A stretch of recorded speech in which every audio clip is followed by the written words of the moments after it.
Okay.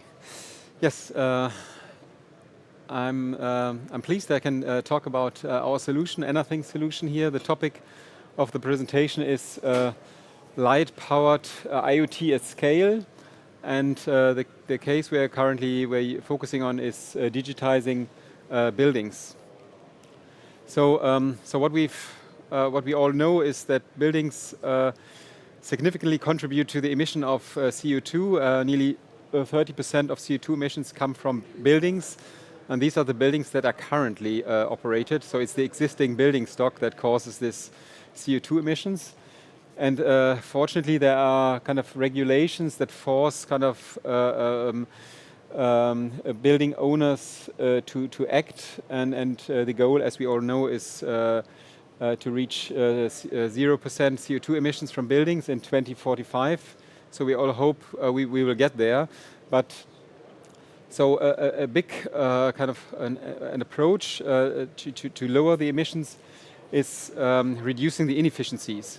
For sure, we all know that making buildings more efficient by using photovoltaics, by better insulation, but there's a huge gain to be made by running the systems, the buildings more efficient. And the main losses you can see is kind of by overheating. It's this 6 to 10% reduction you can achieve by lowering the temperature of a building by only 1 degree. We all know from existing buildings now, since work from home is established, many rooms are not occupied, they're still heated, so there's a huge potential. And we all know that there are heat losses in buildings that are not properly used, like ventilation losses, and so effectively buildings represent a very ineffective place. So when we look at from the perspective of digitization, nearly 80% of the buildings are effectively black boxes. So improving operation is nearly impossible because there's a lack of data. And there are three types of data that are relevant. One is the room climate data for monitoring and control. So room climate, temperature, and humidity.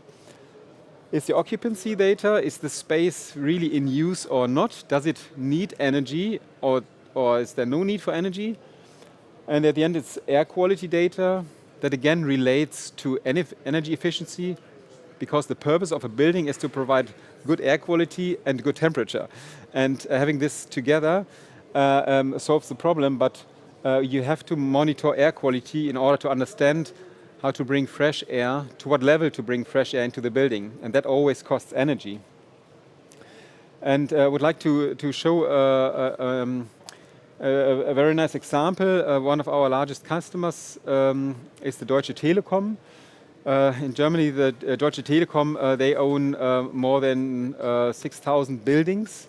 Several hundreds of them, these buildings are office buildings. And we've already, together with the Telekom, equipped their own buildings, more than 100 buildings with IoT sensors. In particular, so I'll talk more about this in detail, but these are the types of sensors we have deployed in a fairly good scale in Germany. So no more than kind of 8,000 sensors. And they've already demonstrated they can reduce the CO2 emissions by improving the building control. So this talk is about scalability of IoT, and the question is, so why haven't they done this, or why don't they want to do this with standard battery-powered LoRa sensors? So they've already made the decision for LoRaWAN because of the amazing kind of penetration through walls. So that's already ticked the box. But then the main reasons are kind of labor costs, is sustainability, and it's also sometimes technical limitations.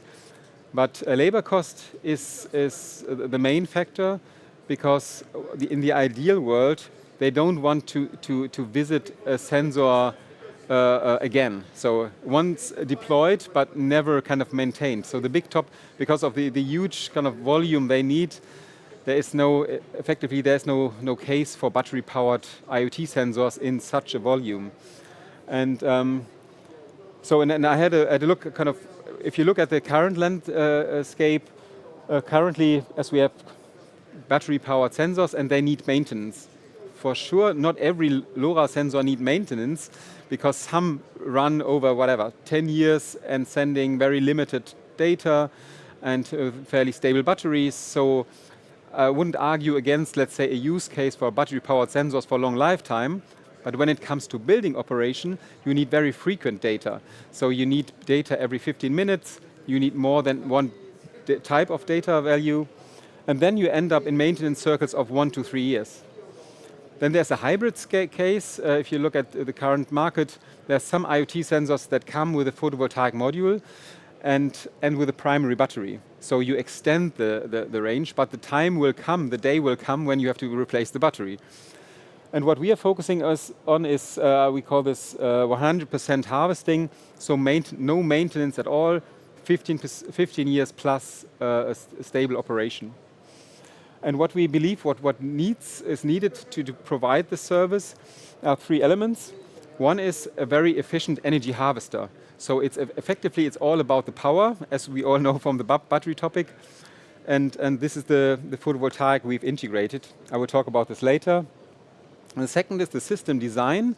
So optimized design for energy harvesting. So really minimizing the used energy, but also optimizing the software, the embedded software, to measure when it's needed and not more.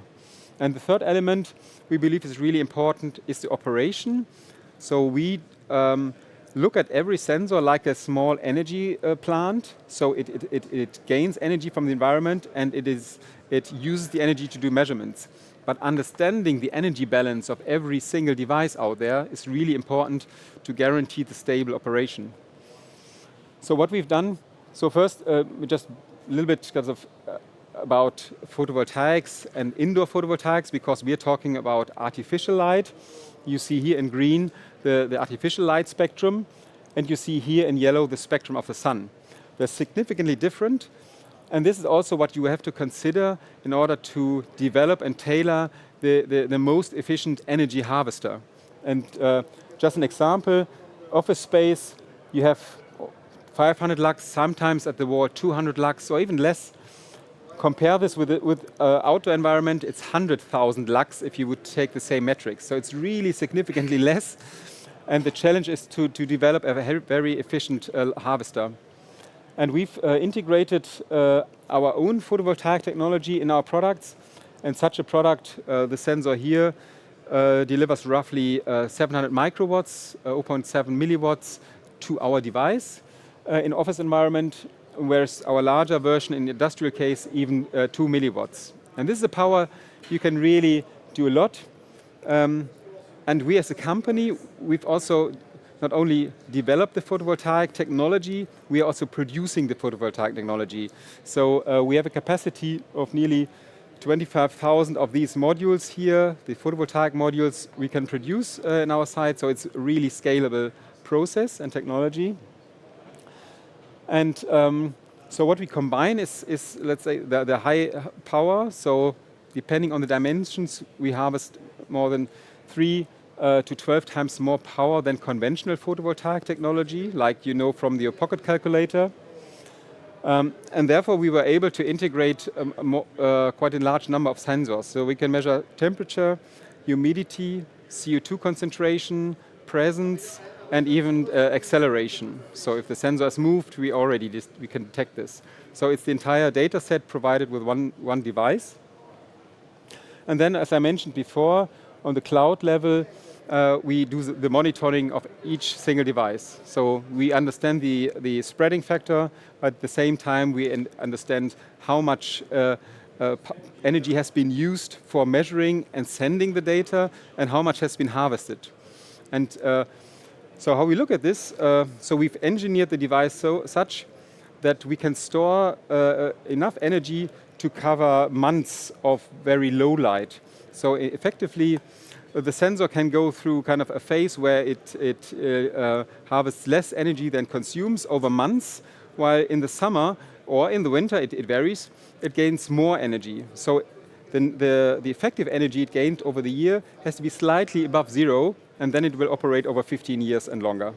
So it's really not, and therefore the dimension of the storage element is so big that we can cover months of fluctuations to really secure stable operation over long times.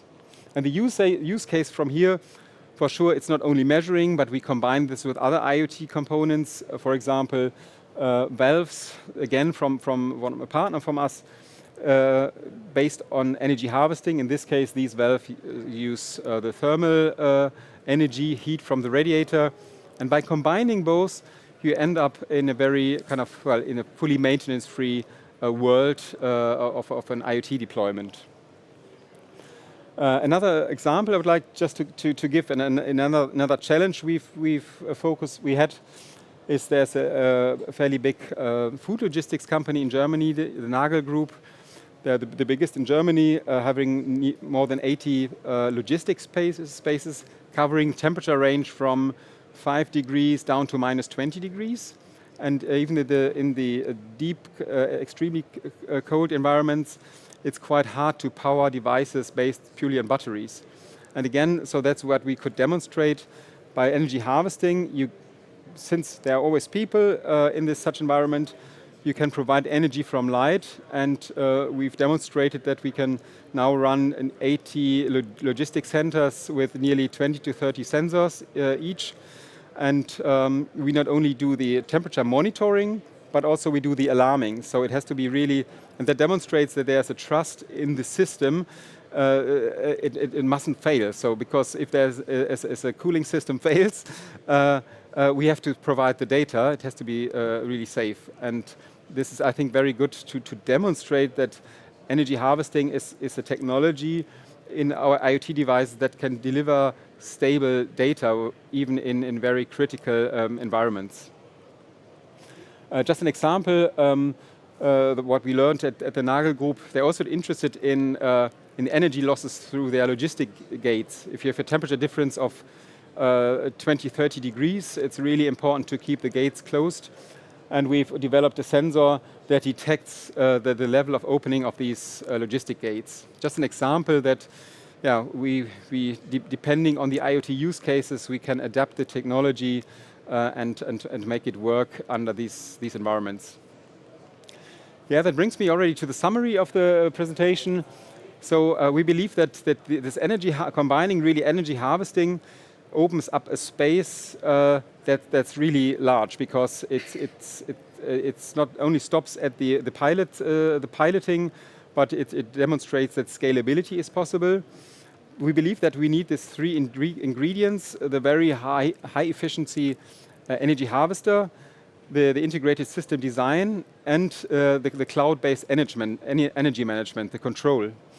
And finally, what we now learn is that from this field data that feeds back into our devices. Since we know from nearly 10,000 devices in the field what illumination condition looks like in industrial environment and office spaces, we can use this data to even build better products in the future. That brings me to the end of the presentation. Hope it was not too long. And yeah, if there are questions, more than welcome.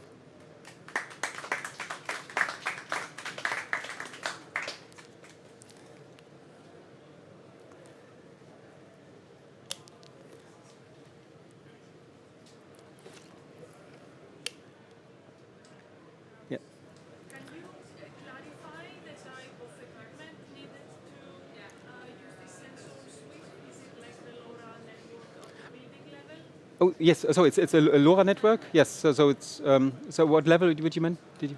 Like what type of equipment is needed? Yeah, well, it's effectively for the LoRa network you need a gateway, LoRa gateway, and then it depends if you can either connect this via your local area network, or you can do this with the LTE connection, and so like a SIM card in your gateway, and that makes it very easy. So in some cases there's no data flow kind of between, let's say, our solution and the IT department or the local network, because you can go through the SIM card via the cloud directly, separate solution, separate application. I think I missed it. Can you explain again what is it measuring? What type of sensors are inside? Temperature, humidity, CO2 concentration, so or say a real CO2 sensor, very energy consuming, Presence. So there's a passive infrared sensor. Is this one? So movement of people within a space, let's say 4 meters. So this would detect you right now. So from the distance, but only that you are there, not that who you are. That's important. And acceleration. So if you mount this on the wall, and if you really want to make sure in the next 15 years that you know if someone has touched it or if it has been taken down off the wall, it can detect whether it has been moved. That's also very helpful. So effectively, I would always say it's the complete data set you need for a building. It's air quality, room climate, and utilization. Yeah. And it can also do sound. So if you want to feedback in the room, for example, for energy efficient venting of the room. So sometimes the user has to do an action, and an action would be open the window or close the window. Then we have a buzzer or an LED light. Is there a display on it? This is no, not a display. This is the photovoltaic. Sorry, just